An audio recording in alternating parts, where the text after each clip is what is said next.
আজ রান্না করে দেখাবো লইট্টা শুটকি দিয়ে সিমের বিচি। সিমের বিচিটা কিভাবে রান্না করতে হয় অনেকে জানে না। আজকে আমি লইট্টা শুটকি দিয়ে এই সিমের বিচিটা রান্না করে দেখাবো। এর জন্য এখানে আমি সিমের বিচি নিয়েছি, আর এগুলো হচ্ছে শুকনো সিমের বিচি। এগুলো আমি পানিতে ভিজিয়ে রেখেছি, প্রায় 2-3 ঘন্টা হয়ে গেছে। দেখুন সিমের বিচিগুলো প্রায় ডাবল হয়ে গেছে। আপনারা চাইলে কাঁচা সিমের বিচি দিয়েও এই রান্নাটা করে নিতে পারবেন, তবে সেই ক্ষেত্রে সিমের বিচিগুলো পানিতে ভিজিয়ে রাখতে হবে না, কিন্তু উপরের যে খোসাটা আছে সেটা তুলে ফেলে দিতে হবে। তো চলে এসেছি চুলায়। প্রথমে একটা হাঁড়ি বসিয়ে তাতে দিয়ে দিচ্ছি লইট্টা শুটকি। চুলার আঁচটা মিডিয়াম করে অনবরত নেড়ে শুটকি মাছগুলো ভেজে নিচ্ছি। তবে খুব বেশি ভাজা যাবে না, জাস্ট শুটকি মাছগুলোর কালারটা চেঞ্জ হয়ে গেলে শুটকি মাছগুলোতে পানি দিয়ে দিতে হবে। তো দেখতে পাচ্ছেন শুটকি মাছের কালারটা কিন্তু চেঞ্জ হয়ে এসেছে। এরপর যে আমি পানি দিয়ে দিয়েছি। এখন এই শুটকিগুলোকে এইভাবে আমি 5-7 মিনিটের জন্য রেখে দেবো। এতে করে শুটকিগুলো সফট হয়ে যাবে এবং শুটকির উপরে যে একটা ময়লা অংশ থাকে সেটা খুব সহজে ক্লিন হয়ে যাবে। তো এরপর হাঁড়ি বসিয়ে দিয়েছি, তাতে দিয়ে দিলাম তেল, এবং তেলটা গরম হয়ে গেলে দিয়ে দিচ্ছি পেঁয়াজ কুচি এবং মরিচ। এখানে আমি ছোট সাইজের 4টা পেঁয়াজ কুচি করে নিয়েছি এবং সাথে দিয়ে দিয়েছি 10-12টার মতো কাঁচামরিচ। আর শুটকি মাছে অবশ্যই ঝালটা একটু বেশি করে দিবেন, এতে করে শুটকি মাছের যে কোনো রান্না খেতে কিন্তু বেশ ভালো লাগে। তো পেঁয়াজ মরিচগুলো হালকা একটু ভাজা হয়ে গেলে অ্যাড করে দিচ্ছি 1/2 চা চামচ আদা বাটা, আর দিয়ে দিচ্ছি 1/2 চা চামচ রসুন বাটা, এবং পেঁয়াজ মরিচের সাথে আদা রসুন বাটাগুলো ভেজে নিচ্ছি যাতে আদা রসুনের কাঁচা গন্ধটা চলে যায়। মোটামুটি ভাজা হয়ে গেলে অ্যাড করে দিচ্ছি সেই শুটকি মাছ। এই তেলের মধ্যে শুটকি মাছগুলো এখন ভেজে নেব, তবে খুব বেশি ভাজবো না, কারণ আগে কিন্তু আমরা শুটকি মাছগুলো ভেজে নিয়েছি। আর শুটকি মাছ খুব বেশি ভাজলে কিন্তু এর যে একটা ঘ্রাণ থাকে সেটা নষ্ট হয়ে যায়। শুটকি দিয়ে কোনো কিছু রান্না করলে যদি শুটকি মাছের ঘ্রাণটাই নষ্ট হয়ে যায় তাহলে তো শুটকি দেওয়ার আর কোনো মানেই হয় না, তাই না? তো অবশ্যই শুটকি মাছগুলো মোটামুটি ভেজে নেবেন, খুব বেশি কড়া করে ভাজবেন না। তো আমার মোটামুটি ভাজা হয়ে গেলে অ্যাড করে দিচ্ছি পানি।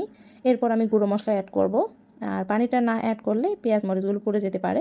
তো সবার প্রথমে দিয়ে দিচ্ছি 1 চা চামচ লবণ, দিয়ে দিচ্ছি 1 চা চামচের একটু কম হলুদ গুঁড়া, দিয়ে দিচ্ছি 1/2 চা চামচের মতো লাল মরিচের গুঁড়া। ঝালটা অবশ্যই বুঝে অ্যাড করে নেবেন, তবে শুটকি মাছের ঝালটা একটু বেশি করে দেওয়ার চেষ্টা করবেন। দিয়ে দিচ্ছি 1/2 চা চামচের মতো ভাজা জিরার গুঁড়া আর 1/2 চা চামচের মতো ধনিয়ার গুঁড়া। এখন চুলার আঁচটা মিডিয়াম করে অনবরত নেড়ে মশলাটাকে আমি কষিয়ে নিচ্ছি। অবশ্যই এই মশলাটাকে একটু সময় নিয়ে কষিয়ে নিতে হবে, মোটামুটি 5-7 মিনিটের মতো, কারণ প্রতিটা মশলার নিজস্ব কিন্তু একটা গন্ধ থাকে। যতক্ষণ না পর্যন্ত এই গন্ধটা চলে যায় ততক্ষণ পর্যন্ত কিন্তু মশলাটাকে কষিয়ে নিতে হবে। অবশ্যই একটু নাকে নিয়ে ঘ্রাণ নেবেন, যতক্ষণ দেখবেন যে মশলার কোনো কাঁচা গন্ধ নেই তখন বুঝতে হবে যে মশলাটা কষিয়ে নেওয়া হয়ে গেছে। তো দেখতে পাচ্ছেন আমার মশলাটা কিন্তু কষিয়ে নেওয়া হয়ে গেছে। এ পর্যায়ে আমি অ্যাড করে দিচ্ছি সেই শিমের বিচি, এবং সাথে দিয়ে দিচ্ছি আলু আর বেগুন। এখানে আমি মোটামুটি একটু বড় সাইজের 3টা আলু কিউব করে কেটে নিয়েছি, এবং 2টা চিকন লম্বা বেগুন আমি মাঝখান থেকে ফালি করে নিয়েছি। এখন সবগুলো একসাথে মিক্স করে নিচ্ছি। মোটামুটি মিক্স করে নেওয়া হয়ে গেলে এ পর্যায়ে আমি অ্যাড করে দিব পানি। পানিটাও কিন্তু খুব বেশি দেওয়া যাবে না, মোটামুটি সবজিগুলো হাফ ডুবে থাকবে এবং হাফ উপরে ভেসে থাকবে, সেই রকম করে পানিটা দিয়ে দিতে হবে। আর এ পর্যায়ে এখন আমি ঢাকনা দিয়ে মিডিয়াম আঁচে কিছুক্ষণ জাল করে নিচ্ছি। ফিরে আসছি কিছুক্ষণ পর। তো আমি কিছুক্ষণ জাল করে নিয়েছি, মাঝখানে কয়েকবার ঢাকনা তুলে আমি নেড়ে দিয়েছি। অবশ্যই ঢাকনা তুলে মাঝে মাঝে নেড়ে দিতে হবে, তা না হলে নিচের দিকে লেগে যেতে পারে।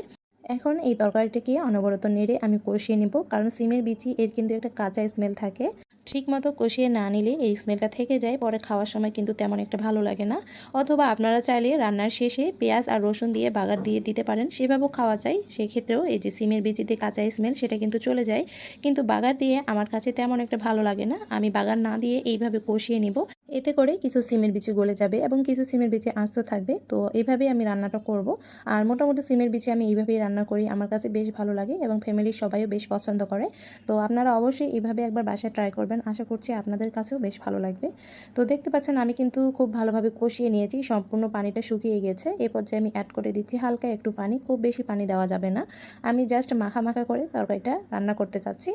আর বিশেষ করে শুটকি মাছ দিয়ে সিমের বিচিটা এইভাবেই রান্না করলে বেশ ভালো লাগে।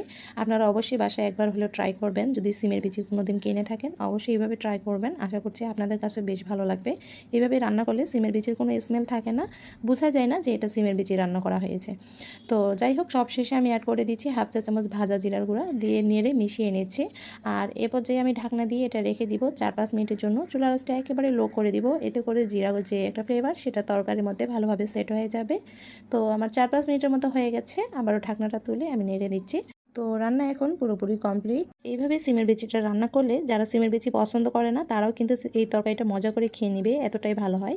তো আমি কিন্তু বলার জন্য বলছি না, আপনারা যখন বাসায় নিজেরা এটা ট্রাই করবেন তখন বুঝতে পারবেন। তো এই ছিল আজকের রেসিপি। এতক্ষণ সাথে থাকার জন্য ধন্যবাদ সবাইকে। আল্লাহ হাফেজ।